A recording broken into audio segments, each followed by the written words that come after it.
So I'm standing in my driveway last Tuesday, holding a cup of coffee that's already gone cold, watching my neighbor Gary on his hands and knees with a wooden ruler pressed against my grass. Not his grass, my grass. And he's got this little spiral notebook, writing down numbers like he's conducting a scientific study. I called out, "Gary, you doing okay over there?" He didn't even look up, just said, 2 3/8. That's it. 2 3/8. But here's the thing. Gary and I have been neighbors for 11 years. We've shared beers. I helped him move a piano. Our wives do book club together. And now he's measuring my lawn like I'm some kind of criminal. Then I noticed the envelope he'd tucked under my welcome mat. Now, before I tell you what was in that envelope, I need you to understand something about Gary. The full picture.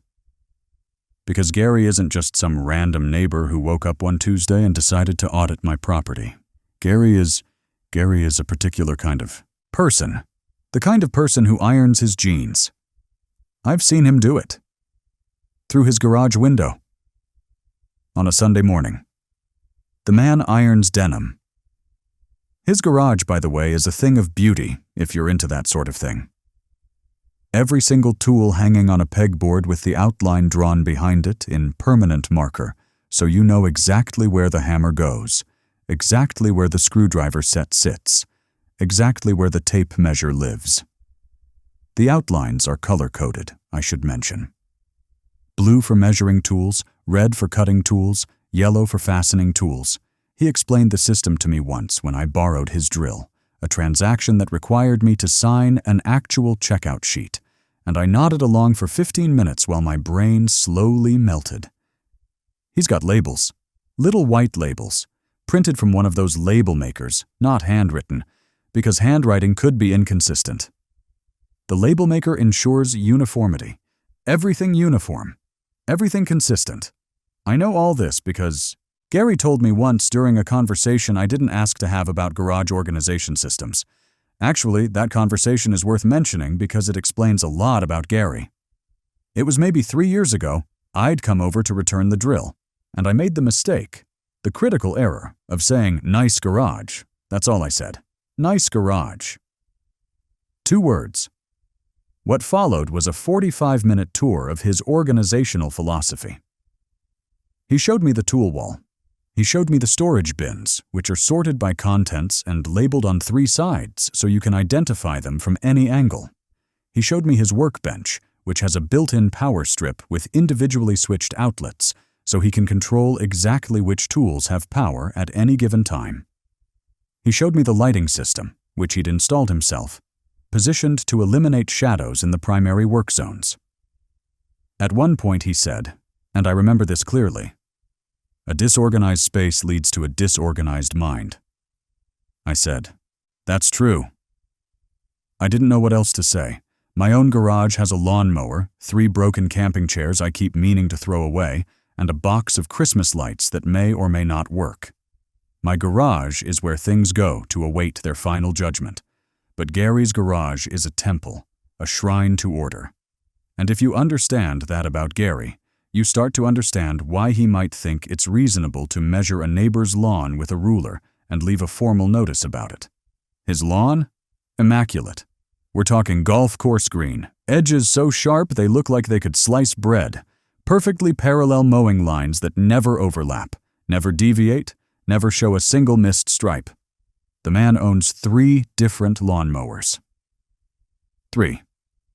I asked him once why he needed 3 lawnmowers, and he gave me a 20-minute explanation about cutting heights, blade widths, and something called optimal overlap percentage. I nodded through the whole thing. I did not understand any of it. But I nodded, because that's what you do with Gary. You nod, and you wait for it to be over. His spice rack is alphabetized. Anise to turmeric, left to right, little labels on each jar. His recycling is separated by material type and color.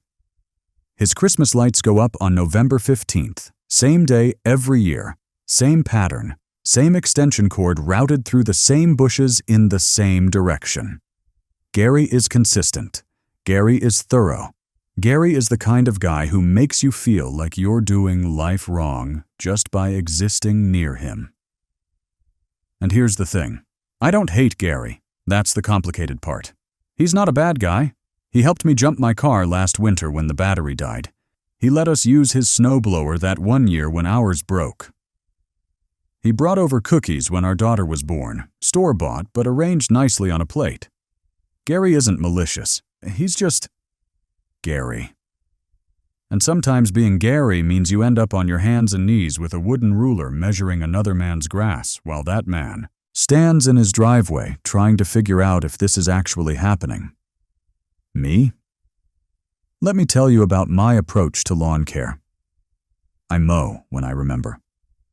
Sometimes that's every week, sometimes that's every 2 weeks.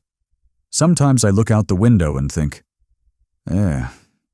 it's not that bad. And I wait another few days. My lawn's not terrible. It's fine. It's a lawn. It's green. Mostly green. With some clover mixed in that the bees seem to like. There's that one patch by the mailbox that doesn't grow right because the previous owner buried something there. I don't know what, I don't ask questions, I just mow around it. There's a spot near the back fence where the grass is a slightly different shade because I reseeded it 4 years ago with whatever seed was on sale, and apparently it wasn't a match. These things happen. The point is, my lawn is functional. It does what lawns are supposed to do, which is exist and not be a dirt field, and give my kids somewhere to run around and give my dog somewhere to do his business. It's not winning any awards, but it's also not committing any crimes. At least that's what I thought. So when I saw Gary measuring it, my first instinct wasn't anger. It was pure, clean confusion.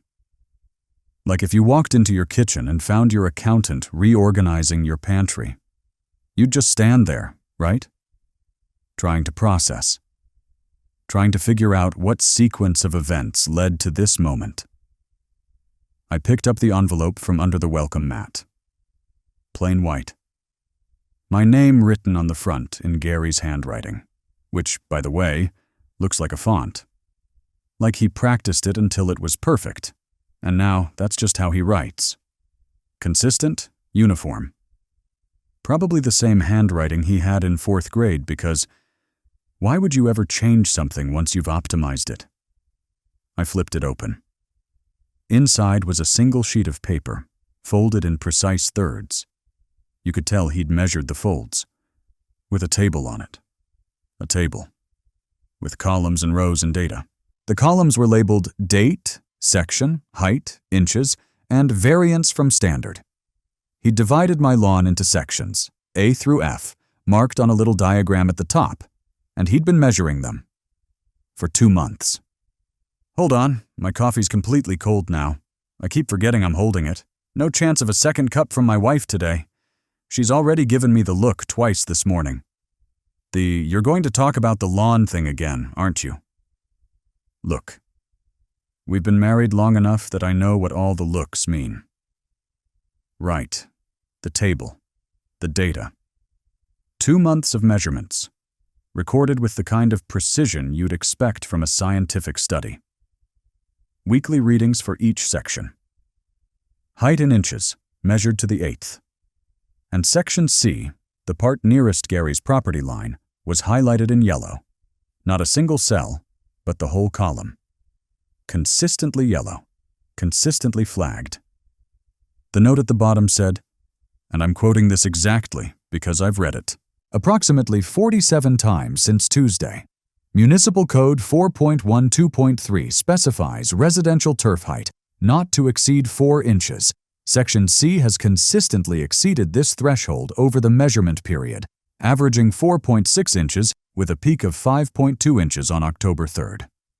Please address by end of week. Thank you. Gary. Please address by end of week. Thank you. There was no, hey neighbor, or I hope you're doing well, or sorry to bother you, or I know this might seem weird, but just data, just code citations, Just, please address by end of week. Like I was being served notice by someone whose piano I'd helped carry up 12 stairs, while my back screamed at me and who never once, not once, offered to pay for the chiropractor visit I needed afterward. Not that I'm bitter about the piano thing. That was 7 years ago. Water under the bridge. Completely forgotten. And that's where I messed up. See, the reasonable thing to do, the mature, adult, rational thing to do, would have been to walk over to Gary's house right then. Knock on the door. Say, "Hey Gary, what's going on here? Is everything okay? Why are you measuring my lawn? Is there something I should know about? Did the city send a letter? Did someone complain?" Just talk to me, man. That's what a reasonable person does. Opens a dialogue, seeks understanding, assumes the best until proven otherwise. I am not always a reasonable person.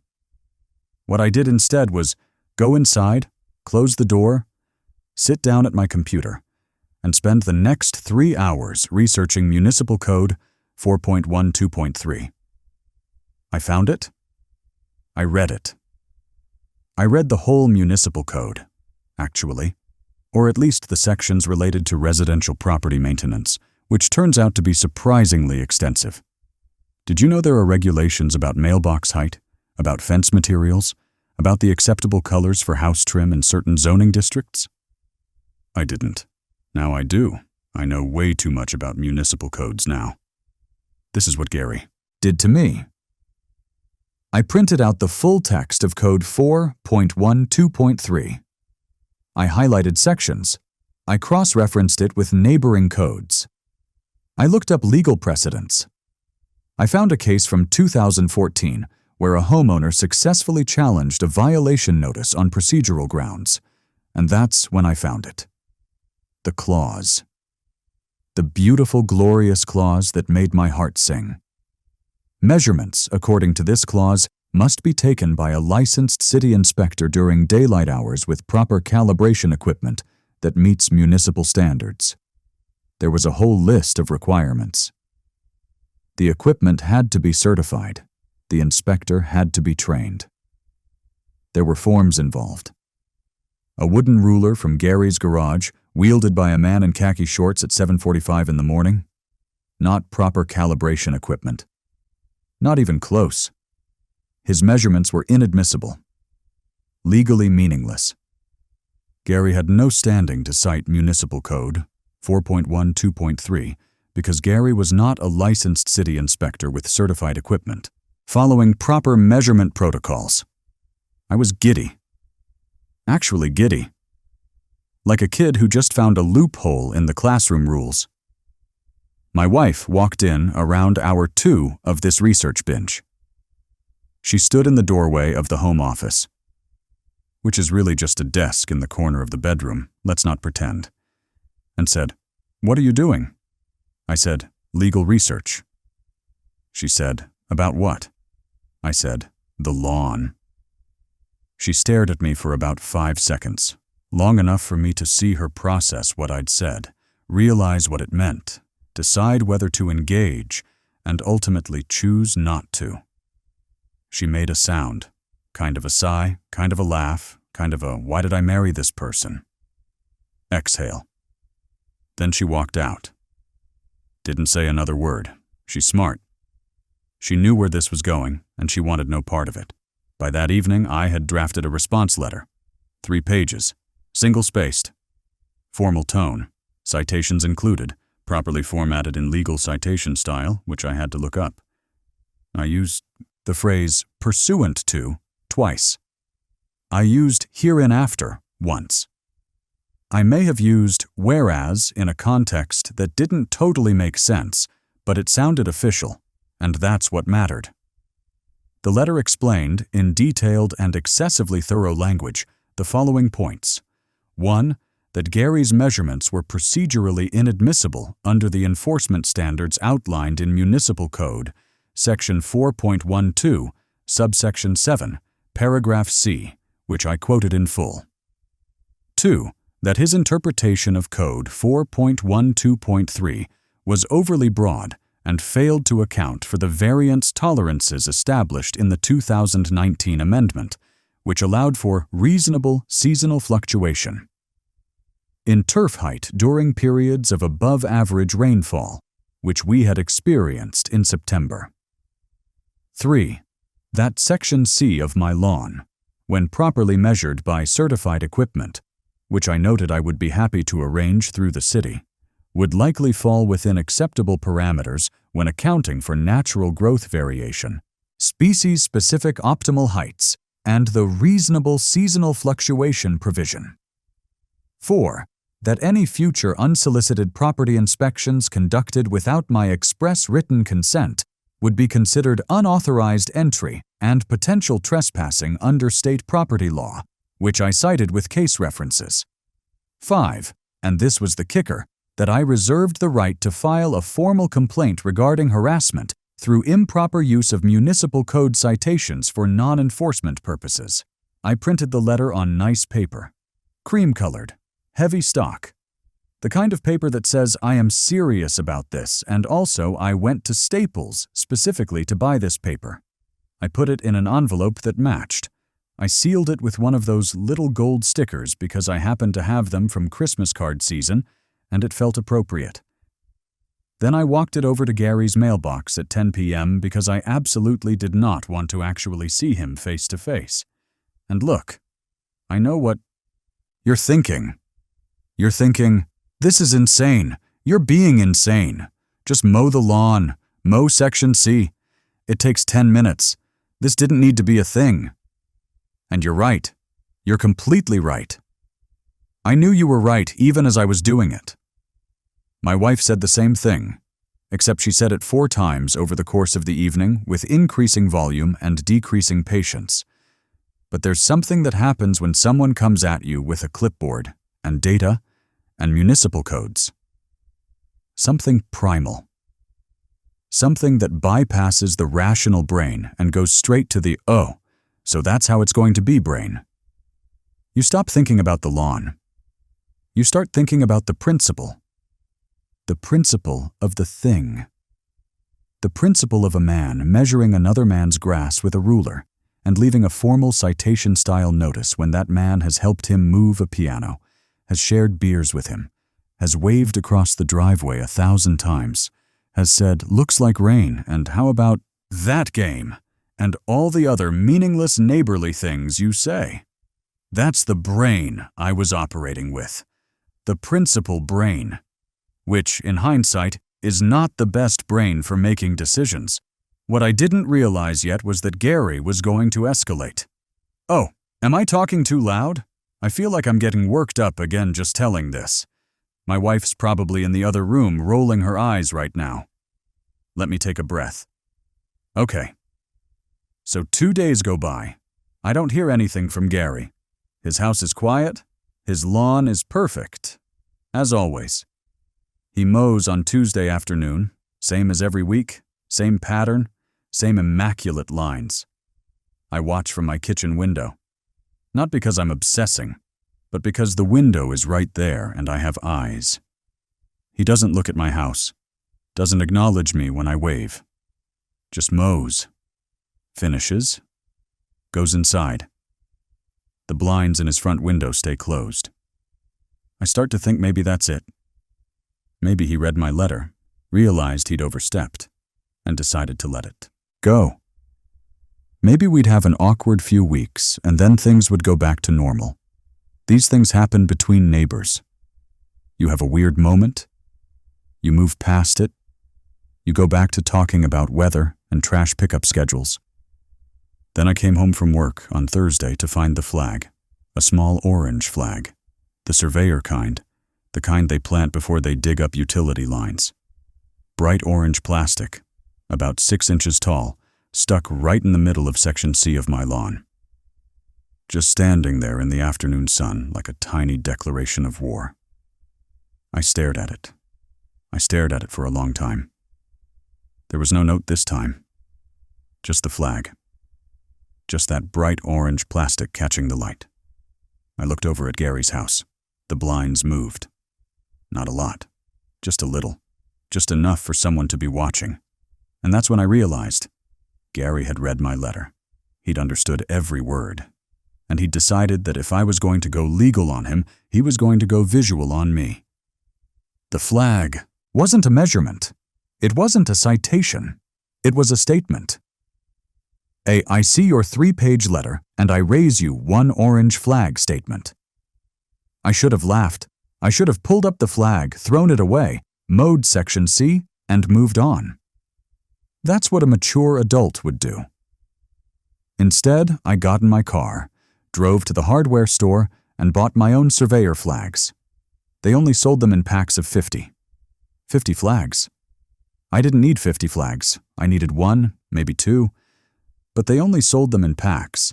So I bought the pack, and I drove home, and I waited until it was dark, and I walked across my lawn to the property line, and I planted 1 single orange flag right in the middle of Gary's perfect green carpet. Just 1, right in the center of his yard, equidistant from all 4 corners. I may have measured. I know. I went to bed that night feeling a mix of satisfaction and immediate regret, which is a combination I'm unfortunately familiar with. My wife asked why I was smiling. I said I wasn't smiling. She said I was definitely smiling. I said it was nothing.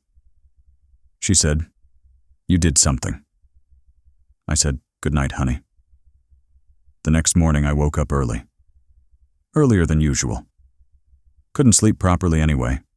Kept thinking about the flag, and what it meant, and what I should do about it. I made coffee. Strong. Needed to be alert for this. And I positioned myself at the kitchen window. And I waited. The sun came up slow, the way it does in October. That golden autumn light spreading across the lawns. Gary's lawn looked perfect in it, of course. The stripes catching the low angle, the green practically glowing. And there, right in the middle of it, my flag. My tiny orange declaration of pettiness. Gary came out at 7:32 a.m. I know the exact time because I looked at the clock when I heard his front door open. He was in his usual weekend outfit. Khaki pants, polo shirt tucked in, belt. The man wears a belt on Saturday morning. He walked to the edge of his porch with his coffee mug. Ceramic. Probably got it from a conference or something. Gary's not the type to buy himself a fun mug. And he stopped. I could see the moment he noticed it. His whole body went rigid, like someone had hit pause on a video. His head moved, scanning left to right across his lawn the way you'd scan a room looking for something out of place. And then stopped. Found it. My flag. In his perfect grass. He stood there for a full minute. Maybe longer. I was counting. Kind of. Not moving. Not drinking his coffee. Just staring at this bright orange flag like it was a hallucination. Like if he looked at it long enough, it might disappear, or reveal itself to be something else. A bird, maybe, or a leaf. Anything but what it obviously was. Then he set down his coffee mug on the porch railing, carefully, the way Gary does everything carefully, and he walked across his lawn. Not on the stone path he usually uses, the one he'd laid himself 5 years ago. Each stone, exactly 12 inches from the next, but directly across the grass. Gary never walks directly across the grass. He's told me this. He's explained the science of soil compaction and how foot traffic affects root development. But there he was, walking straight across his perfect lawn, toward the flag. He stopped in front of it. He looked at it. He looked at my house. I didn't move from the window. I didn't even breathe, I think. He looked at the flag again. Then he got down on his knees and started examining the hole. The tiny hole. The hole the size of a drinking straw that the flag's wire stem had made when I pushed it into his lawn. He was inspecting it like a crime scene investigator. His face maybe 6 inches from the ground, studying. I watched him actually touch the grass around it, running his fingers across the blades, checking for, I don't know what. Damage. Evidence. Something only Gary would think to check for. He stayed like that for maybe 2 minutes. Then he stood, up, brushed off his khaki pants, pulled the flag out of the ground, and carried it back to his porch. He didn't throw it away. He set it next to his coffee mug. Like evidence. Like he was preserving the crime scene. Then he went inside. Didn't look at my house again. Just went inside and closed the door. I let out a breath I hadn't realized I'd been holding. My wife was eating toast behind me. She said, "You planted a flag in Gary's lawn, didn't you?" It wasn't a question. She didn't need it to be a question. She knows me well enough to know. I said, "I'm just observing." She said, "You're smiling again." I was. I couldn't help it. Something about watching Gary, meticulous, precise, everything in its place Gary, get down on his hands and knees to inspect a 1/8-inch hole in his lawn like it was a sinkhole opening up to swallow his house. It made me feel like maybe I wasn't the crazy one here. Maybe we were both crazy. Maybe that's how it works sometimes. But here's where things started to get complicated. Like actually complicated. Not just two guys being petty about grass complicated, but this is affecting other people now complicated. That evening, Gary's wife Linda came over. Now, I need to tell you about Linda. Linda is in my wife's book club. They've been in the same book club for 8 years. They're friends. Good friends. They go to brunch together. They text each other articles. They have inside jokes about some character named Duncan from a book they read last year. The Lincoln Highway, I think. And they won't explain the jokes to anyone. They just say, "Duncan," and laugh. And the rest of us don't get it. Linda and my wife Karen, they're close. Linda, knowing what I did to Gary's lawn, was not going to stay contained. So when Linda knocked on our door that evening, I felt my stomach drop. This was no longer a matter between me and Gary. This was now a matter between me, Gary, Linda, Karen, and book club dynamics. Linda stood on the porch. She had her arms crossed. Not in an aggressive way, but in that way that means, "We need to have a conversation, and you're not going to like it." I said, "Hey Linda, come in." She came in. She sat down in our living room. She folded her hands in her lap. She looked at me with an expression that was somehow both sympathetic and disappointed, which is a combination only certain people can pull off, and Linda is one of them. She said, "Gary's really upset." I said, "About the flag?" She said, "About the letter." "Oh. Right. The letter. My 3-page legal masterpiece with citations and the word hereinafter. The letter I was actually pretty proud of until this exact moment. Linda explained that Gary had found the letter funny at first. That was the word she used. Funny. He'd read it, he'd laughed, he'd shown it to her and said something like, "Can you believe this?" Like I was being ridiculous, like my legal research was adorable. But then he'd read it again, and somewhere around the 3rd or 4th reading, the tone shifted.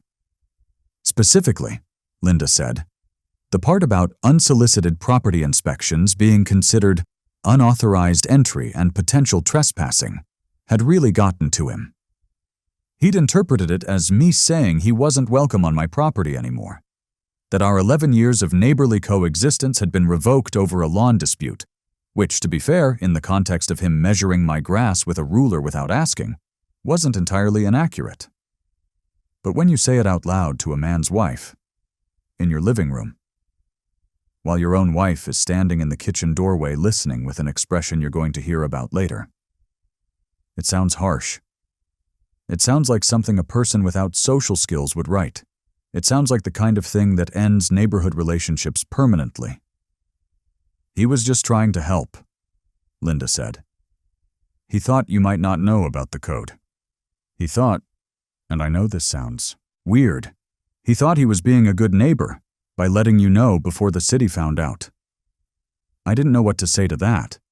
Because on one hand, okay, maybe in Gary's mind, he was helping.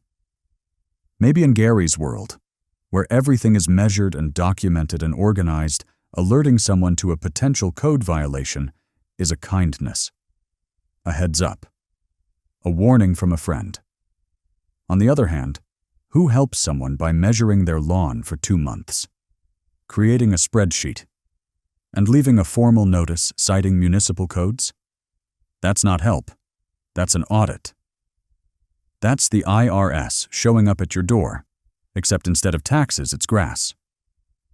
He actually researched other options first, Linda said. Before the letter, he thought about just mowing it himself. Your section. He was going to come over early one morning and just mow Section C. Wait, what? I talked him out of it. I told him that would be weird, that he couldn't just mow someone else's lawn without asking. That would have been so much weirder than the letter. I know. That's why I talked him out of it. She smiled a little. He meant well. He just doesn't always translate his intentions correctly. I let that sit for a moment. The idea of Gary sneaking over at dawn to mow my lawn without telling me, thinking he was doing me a favor, it was absurd. It was also, in a weird way, kind of sweet.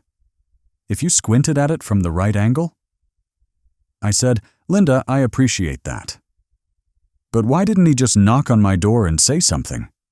Like, just tell me? Hey, your grass is getting a little tall over by the fence. Might want to mow it before someone complains. That's what normal people do. Linda sighed. It was a heavy sigh. The kind of sigh that contains years of marriage and years of knowing someone's particular quirks and years of having to explain those quirks to other people. You know Gary, she said. He's not good with confrontation. He's not good with direct communication. He's overthinks. He worries about how things will be received. He wrote that letter because he thought it would be easier, more official, less awkward. He could say what he needed to say without having to be there while you reacted to it. Less awkward, I repeated. He wrote 4 drafts, she said. I watched him. At the kitchen table with his graph paper, working on the wording. He wanted it to be informative but not accusatory. Helpful but not condescending. He tried different openings, different closings, different ways to phrase your grass is too tall. He used graph paper. He always uses graph paper for everything. Shopping lists, Christmas cards, everything. 4 drafts of a lawn citation letter written on graph paper by a man who was trying to be helpful but didn't know how to just knock on a door and have a conversation. The man had labored over the wording of a municipal code notice to his neighbor like he was drafting a peace treaty. Karen came into the room at some point during this. She sat next to Linda on the couch. They exchanged a look. The kind of look wives exchange when their husbands are being idiots in complimentary ways and they're going to have to sort it out between themselves anyway. What about the flag? I asked. He put a flag in my lawn after I sent the letter. Linda nodded. I know. I told him not to. He said it was a measured response. She actually made air quotes. He said since you'd made it legal, he'd make it visual. I don't fully understand his logic either. A measured response. Gary had called his surveyor flag a measured response. The pun was almost certainly intentional. And then you put a flag in his lawn, Linda said. It wasn't an accusation exactly, more of a statement of facts, an acknowledgement that we were now 2 flags deep into whatever this was. I said, I may have overreacted to the flag. He cried, Linda said. That stopped me. He what? Not sobbed, but teared up when he saw the flag in his lawn. He's been working on that grass for 9 years. The same grass, same seed blend, same schedule. When he saw that hole where the flag was, She trailed off. It's his thing. It's his one thing that's just his. I know it sounds silly. It did sound silly, and it also didn't sound silly at all. Because we all have that one thing, right? That one thing we care about way more than we should. That we put time into. That we're proud of even if no one else notices or cares. For Gary, it was his lawn. For me, it's, I don't know, my record collection, my fantasy football team. Something. Everybody has a thing. I thought it was over, until I found what was in my mailbox the next morning. Another envelope. Same cream-colored paper as the one I'd used for my letter. Inside was a single sheet, with Gary's font-like handwriting. It wasn't a response to my legal arguments. It was something I didn't expect. It was an apology. Sort of. "Dear neighbor," it started. Not my name, which he definitely knows. Just neighbor. Which somehow felt more formal than before, like we'd regressed to strangers. I apologize if my observations caused any distress. It was not my intention to overstep. The municipal code exists to maintain property values and neighborhood aesthetics, which benefit all residents equally. I will refrain from future measurements of your property. I was nodding along at this point. Okay. Good. Progress. Then it continued. However, I would like to note that the variance in Section C remains outside acceptable parameters based on my last observation. This is an observation, not a complaint. I include it only for your information. I hope we can move past this. Regards, Gary. An apology that wasn't really an apology. A promise to stop measuring followed immediately by one more measurement observation. The man couldn't help himself. It was like someone saying, "I'm sorry I commented on your weight, but have you considered going to the gym?" The apology was technically there, but it was undermined by what came next. I showed the letter to Karen. She read it twice. She said, "He's trying." I said, "He's still doing the thing." She said, "He doesn't know how else to be. This is him trying." I didn't have a good response to that. My dog's doing that thing again. The staring thing. He's been sitting by the back door for 10 minutes just looking at me. I don't know what he wants. I already let him out twice.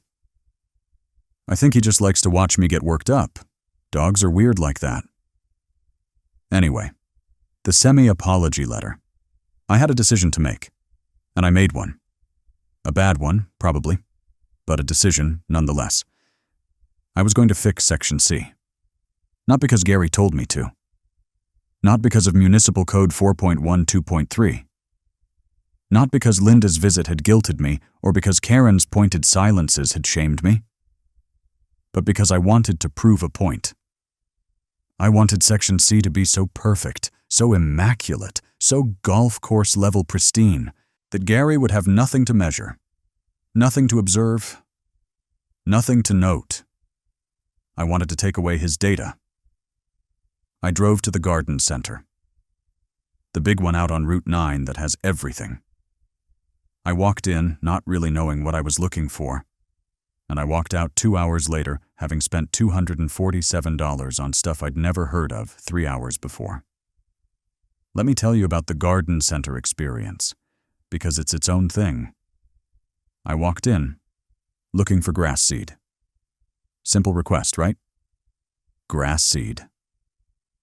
But the guy working there, older guy, name tag said Frank, had the weathered look of someone who's been thinking about soil composition for decades. Frank took one look at me and said, "What's your situation?" My situation. Like I was coming to him with a problem, which I guess I was. I told him about Section C, the thin spots, the clover, the patch that doesn't grow right. I didn't tell him about Gary or the letters or the flags. That felt like too much to explain. But I told him about the lawn itself. And Frank listened. Really listened. The way a doctor listens when you describe your symptoms. Then he nodded slowly and said, "Follow me." What followed was an education. Frank walked me through the grass seed aisle, which I didn't know was an entire aisle, explaining the differences between Kentucky bluegrass and perennial ryegrass, and fine fescue and tall fescue, and why you need a blend, not just one type, because different grasses do different things, and you need them working together. He picked up bags and showed me the labels, explaining seed percentages and germination rates, and something called weed-free certification that I had apparently been living my whole life without worrying about. Then we moved to fertilizers, slow release versus quick release, nitrogen ratios, application timing, the dangers of over-fertilizing, which can burn your grass, apparently, the dangers of under-fertilizing, which means your grass doesn't have what it needs, the Goldilocks zone of fertilization that Frank seemed to have committed to memory, then soil amendments, lime for pH adjustment, gypsum for compaction, topsoil for filling low spots, compost for organic matter, each with its own purpose, its own application rate, its own shelf in Frank's warehouse of lawn knowledge. By the time we got to the tools, I was overwhelmed, but committed. I bought a new edger with a blade so sharp the package had 3 warning labels on it. I bought a soil pH testing kit that looked like a science project. I bought an aerating tool that looked like something you'd use to defend a castle in medieval times, spikes and handles and mechanical leverage. I bought a book, an actual book about lawn care, with chapters, The Complete Guide to a Perfect Lawn. I bought a book about grass. My wife didn't say anything when I brought it all home and dumped it in the garage. She just looked at the bags, looked at the book, looked at me, and went back to reading her own book, which was probably about Duncan or whatever. Karen has learned when to engage and when to just let things play out. That weekend, I got to work. And I don't mean did some light yard work. I mean work.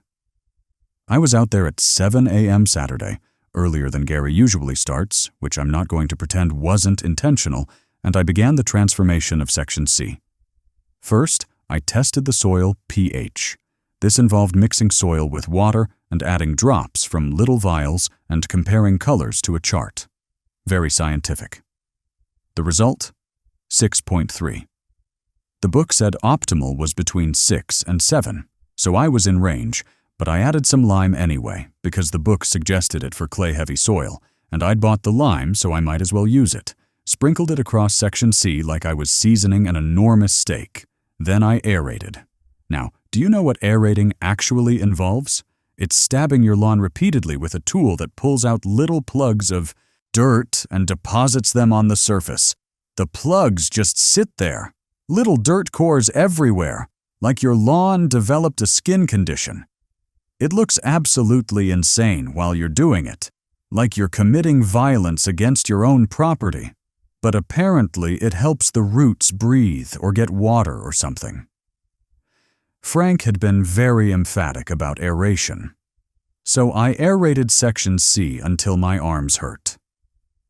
Then I aerated it again because the book said thorough aeration, and I wasn't sure if once was thorough enough. The neighbors, not Gary, different neighbors, the Hendersons on the other side, walked by during the aeration. Mrs. Henderson looked at me, looked at my lawn covered in dirt plugs, and said, "Spring cleaning?" It was October. I just smiled and waved the aerating tool at her like it was a normal thing to be doing on a Saturday morning. Then I overseeded. Laid down the new grass seed in careful rows, following the application rate on the bag. Not too thick, not too thin, just like the book said. I even used my hand to kind of rake it in, like Frank had suggested, making sure the seed had good soil contact. Soil contact. I was thinking about soil contact now. This is what Gary had done to me. Then the fertilizer. Then the root stimulator, which smelled vaguely chemical in a way that made me nervous, but Frank had seemed trustworthy. Then I watered. Gentle misting, the book said. Not heavy soaking, because heavy soaking can wash away seed and drown young roots. I stood there with the hose, misting Section C like I was tending a garden in a botanical documentary. And I thought, what has my life become? Then I stood back and looked at it. It looked like a mess. Aerated holes everywhere, seed scattered on top, lime powder visible in patches, damp soil peeking through the existing grass. It looked like I'd made it worse, honestly. Like Section C had been through some kind of trauma. Karen came out with a glass of water. She handed it to me. She looked at Section C for a long moment without saying anything. "Interesting," she said finally. "It's a process," I said. "It gets worse before it gets better." The book said. "Gary's watching from his window." I didn't look. I didn't need to look. I knew. Over the next 2 weeks, I became a person who cares about lawn care. I watered Section C every morning at 6 a.m. before the sun got too hot, just like the book said. I checked for germination, counting the days, looking for those first tiny green shoots of new grass emerging. I kept the dog off it by putting up a little temporary fence made of garden stakes and string, which my daughter said made our yard look like a construction site. I monitored. I observed. I took notes. I didn't write them in a spreadsheet. I'm not Gary. But I took mental notes, and slowly, gradually, Section C started to come back. The new grass filled in. The color evened out. The bald spot near the mailbox, the one I'd ignored for 4 years, disappeared under. A carpet of fresh growth. The edges sharpened up. The height became consistent. By the end of week 3, Section C looked better than it had ever looked. Not as good as Gary's lawn. Let's not get crazy, but good. Really good. Good enough that I caught myself looking at it with something that felt suspiciously like pride. My wife noticed. One evening she was sitting on the back deck and she said, "You actually did it." I said, "Did what?" She said, "Made it look nice. Section C. It looks nice." It did. I couldn't deny it. "You know this is exactly what Gary wanted," she said. "You basically proved his point." I'd thought about that. A lot, actually, and she wasn't wrong. Gary had wanted me to fix Section C, and I'd fixed Section C. He'd won, in a way. But also, and I know this sounds like rationalization, I hadn't fixed it because he told me to. I'd fixed it because I wanted to remove his data, his power, his ability to measure something that mattered. The motivation was petty, but the result was real. Section C looked good because of me, not because of Gary's letter. "I'm proving my point," I said. "What point?" I still didn't have a good answer for that. Then came the Saturday morning that changed everything. I was out doing the weekly mow, using a pattern now, something I'd learned from one of the 4 YouTube videos I'd watched, alternating directions each week to prevent the grass from developing a lean, when I looked up and saw Gary standing at the property line. He was just standing there, hands at his sides, looking at Section C, not measuring, not writing anything down, just looking. I turned off the mower.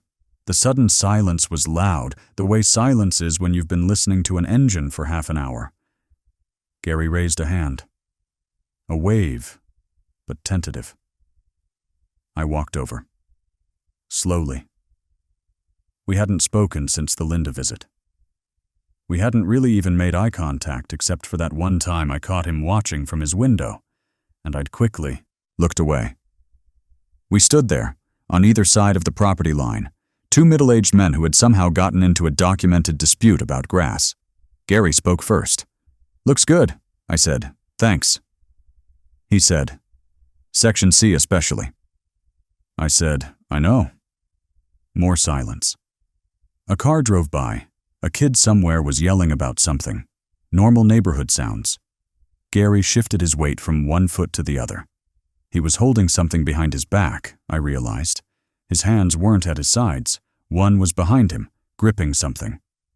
"I brought you this," he said, and he held out a small paper bag, the kind you get at specialty stores. I took it. Looked inside. It was grass seed. A small bag of grass seed with a handwritten label on it. The label had the seed varieties listed: Kentucky bluegrass, perennial ryegrass, fine fescue in specific percentages, along with application rates and timing recommendations. "It's my blend," Gary said. "The one I use. I mix it myself." I thought, since you're getting into this now, you might want to try it for next season, fall overseeding. I looked at the bag. I looked at Gary. His face was doing something complicated.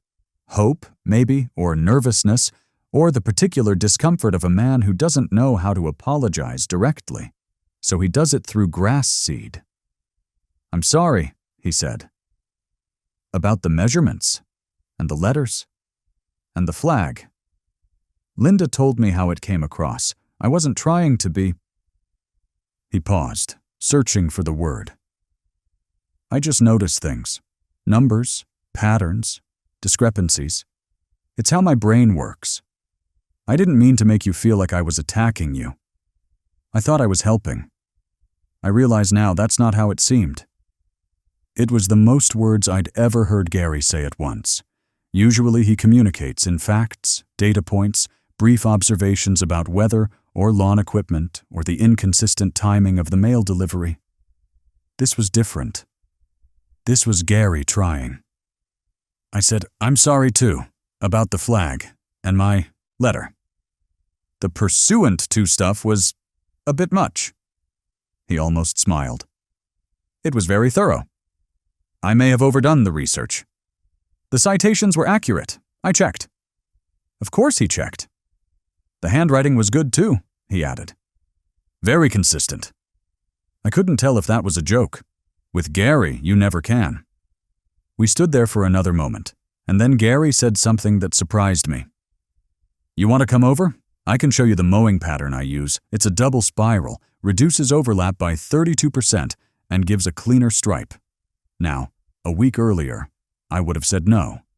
A week earlier, I would have seen this as Gary showing off, Gary asserting dominance, Gary proving that his lawn knowledge was superior and his patterns were optimal. I would have said something polite and gone back to my mowing. But standing there, holding his homemade grass seed blend with its handwritten label and its careful ratios, I realized something. This was just Gary. This was how Gary made friends. Other guys invite you over to watch the game or grill burgers or play poker. Gary invites you over to discuss mowing patterns. It's not a power move. It's not about winning. It's just the only language he knows for, "I'd like to be better neighbors, and I don't know how else to say that." I said, "Sure.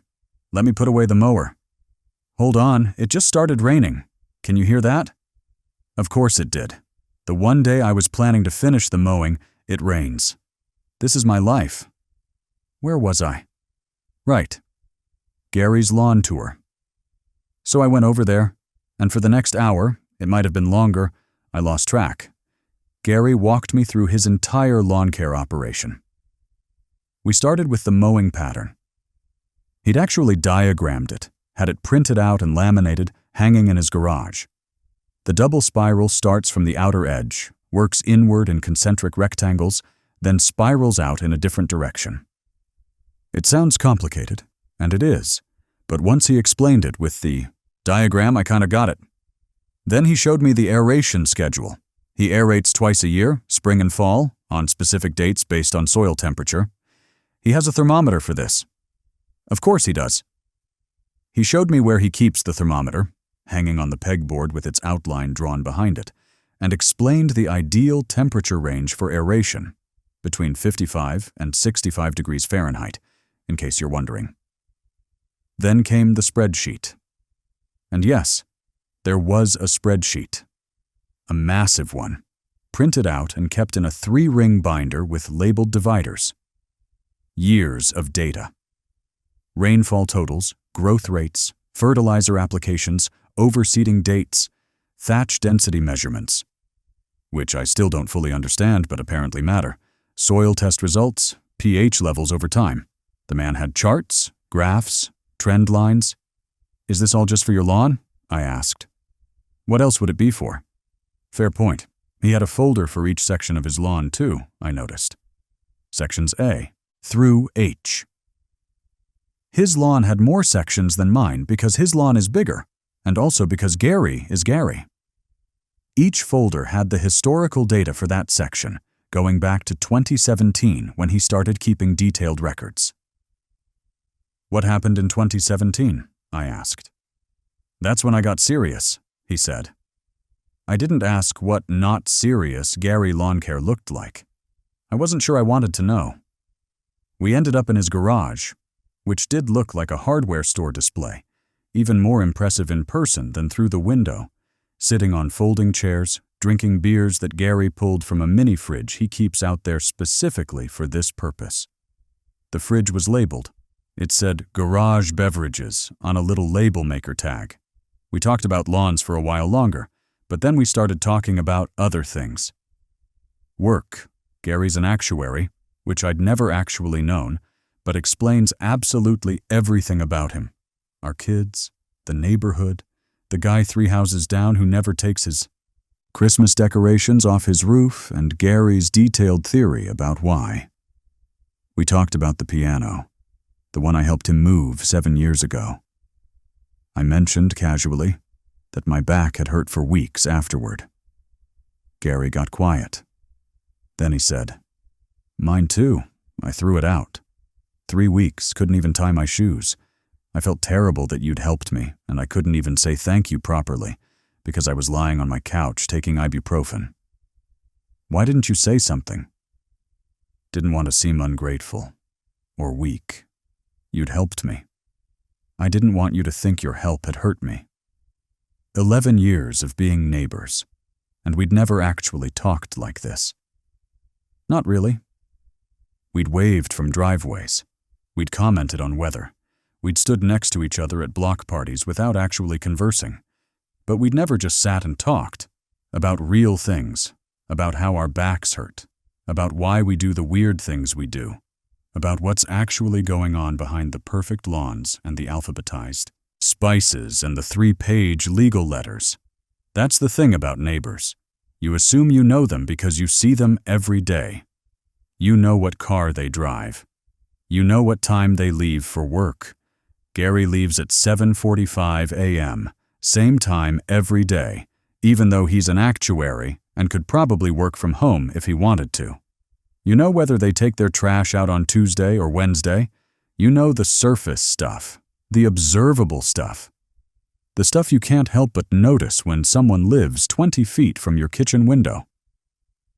But you don't know them. Not really. You don't know that they're bad at confrontation and process everything through spreadsheets and data because that's the only way their brain knows how to handle things that feel overwhelming. You don't know that they threw out their back 7 years ago and felt too embarrassed to mention it because you'd already helped so much. You don't know that their lawn is the one thing in their life that feels controllable when everything else, work stress, aging parents, kids growing up and moving away, all the stuff nobody talks about over the fence, feels like it's spinning out of control. I've thought about that a lot since the Gary situation, about what we assume about people, about how easy it is to see someone's behavior and assign a motivation to it. He's annoying, he's controlling, he's a jerk, without ever actually asking them what's going on. Gary measured my lawn because Gary measures things. It's how he processes. It's how he shows he cares, in his weird, data-driven way. The letter wasn't an attack. It was an awkward attempt at connection from someone who doesn't know how to connect normally. Doesn't make it not annoying, but it does make it make sense. My wife was right, of course. She usually is, and I've learned over the years that my job is mainly to figure out how she's right, and then adjust accordingly. The lawn thing was never about the lawn. It was about 2 guys who didn't know how to talk to each other until the situation got absurd enough that they had no choice. It took a spreadsheet and a 3-page legal letter and surveyor flags and a crying actuary and 2 wives coordinating behind the scenes to get us to the point where we could just sit in a garage and have a beer and talk like normal people. That's ridiculous. That's a ridiculous amount of escalation required for two neighbors to have a conversation. But I think that's how it goes sometimes. We build up walls, pride, assumptions, social awkwardness, whatever, and it takes something absurd to knock them down. Gary and I are better neighbors now. Not best friends. I don't think Gary does best friends exactly, but better. Real neighbors. The kind who actually talk instead of just waving from driveways. He came over last week to help me fix a sprinkler head that had been broken for 6 months. I hadn't asked.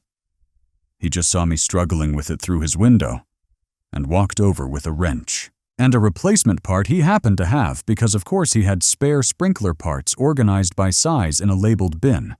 Took him about 2 minutes to fix what I'd been fighting with for half an hour. The man's good with mechanical things. I've started going to him for lawn questions now. Not about everything. I'm not becoming Gary. But when I'm not sure about something, I'll text him. Hey, is it too early to fertilize? Or, what's the best way to deal with that mushroom patch? He always responds within minutes, usually with links to articles, sometimes with spreadsheets. Section C still looks good, by the way. I've kept up with it. Not because of any code, not because Gary's watching, though he probably still is, but because I actually kind of enjoy it now. There's something satisfying about lawn care once you get into it. The patterns, the progress, the immediate visible results of your effort. The way a well-mowed lawn smells in the evening when the sun's going down. I get why Gary likes it. I don't like it quite as much as Gary likes it. No one could, but I get it. He hasn't measured my lawn again. At least not that I know of. Though last month I did catch him glancing at Section C with that evaluating look he gets. The one where you can tell calculations are happening behind his eyes. I just waved. He waved back. We're past it. Looking back on it now, the whole thing seems ridiculous. A grown man measuring another grown man's lawn with a ruler. A 3-page legal response with citations. Surveyor flags planted like territorial markers. Letters back and forth. Wives getting involved. Book club dynamics hanging in the balance. It's absurd. It's the kind of story you tell at parties, and people say that didn't really happen, and you have to promise them it did. But I think most neighbor disputes are like that, right? They start with something small. A fence line slightly off, a tree branch hanging over, a lawn that's a little too tall, something. That shouldn't matter. And they spiral. They spiral because no one wants to be the first to back down. Because backing down feels like losing. And no one wants to lose to the guy who lives next door and who's going to be there. Next door. For the foreseeable future. Reminding you that you lost every time you pull into your driveway. But here's what I've learned, and I promise I'm not trying to be preachy about it. Sometimes backing down isn't losing. Sometimes it's just making room for something better, like a beer in a neighbor's garage on a Saturday afternoon, like a homemade grass seed blend with handwritten instructions, like a guy who shows up with a wrench because he saw you struggling. The lawn's still not as good as Gary's. It never will be. I've accepted this. Gary has 32% less overlap in his mowing pattern and a laminated diagram and 7 years of detailed records. I have a book I've read about half of and some enthusiasm that waxes and wanes with the seasons. We're not the same, but my lawn's better than it was, Section C especially, and that's enough. One more thing. Last week I was out mowing, using the double spiral pattern, or my approximation of it, and this kid from down the street walked by with his mom. The kid's maybe 8, 9 years old. He stopped and looked at my lawn and said, "That looks nice." His mom said, "It does, very tidy." Very tidy. That's what she said. About my lawn. I don't know why, but that made my whole day. All right, that's the story. But before I let you go, I got a couple messages from you guys I want to share. First one's from David in Ohio. David writes, "Hey, your story about the broken garage door remote made me think of my own neighbor situation. My neighbor Ed decided to repaint his half of our shared fence. Fine, great, his right. Except he painted it bright yellow. And I don't mean like a nice mustard yellow or a subtle gold. I mean school bus yellow, caution tape yellow." I woke up. One morning, looked out my kitchen window, and genuinely thought the sun was rising in the wrong direction. The whole window was just yellow. It took me 3 days to work up the courage to mention it because I didn't want to be that guy. You know? Finally, I said something, prepared for a whole thing, and it turns out Ed's colorblind. Didn't know. He thought it was beige. Genuinely believed he'd painted the fence a nice neutral beige. We ended up repainting it together. A gray that we both actually confirmed looked gray, and now we have a running joke about it. Every time either of us is about to do a project, we text the other, "This isn't going to be yellow, is it? Anyway, love the show. Keep it up." David, that's fantastic. Thought the sun was rising in the wrong direction is such a perfect description. I can picture it exactly. And the fact that Ed genuinely thought it was beige makes it so much better. This is why I love hearing these stories. You spend 3 days stressing about how to bring something up, running through all the possible ways it could go wrong, and it turns out there's a completely reasonable explanation, and you end up with an inside joke instead of a feud. Thanks for writing in, David. Second one's from Maria in Texas. Maria says, "Hi there, quick story for you. My upstairs neighbor plays clarinet every single night. Same time, about 8 to 9 p.m. She's been doing this for 2 years now. At first, I wanted to lose my mind. I'd hear her start up, and I'd think, here we go again. But somewhere around month 8, something shifted. I started recognizing the songs, knowing when a piece was new because she'd mess up more at the beginning. By year 2, I was actually invested. There's this one passage, I don't know the name of the piece, but she kept struggling with it. Same part, over and over, night after night. I'd hear her get close, then stumble, get close, stumble. This went on for weeks. Then last month, she finally nailed it. The whole thing, straight through. Perfect. I almost cheered out loud. I've never actually met this woman, we've only exchanged nods in the hallway, but I feel like I've been on a 2-year musical journey with her. Weird how that works. Maria, I absolutely love this. You went from irritated to invested to actively rooting for a stranger's clarinet progress without ever having a real conversation. That is the most neighbor thing I've ever heard. And I'd bet anything that if you ever do actually introduce yourself and tell her you've been listening, she'd be horrified at first. I'd be horrified if I knew my neighbors could hear my clarinet practice, but then incredibly touched. Or she'd move. One of those two. Thanks for the message, Maria. Keep us posted on any new challenging passages. All right, that's all I've got for today. If you enjoyed this story, do me a favor and hit that subscribe button. It really does help more people find the channel, and I appreciate every single one of you who takes the time. Drop a comment below. Let me know about your neighbor situations. I know you've got them. Everyone's got them. And if you've got a story you'd like to share, send it on over. You might hear it on a future episode. Until next time, take care of yourselves. Take care of your neighbors, even the ones with rulers. And maybe mow your lawn this weekend. You know, just in case.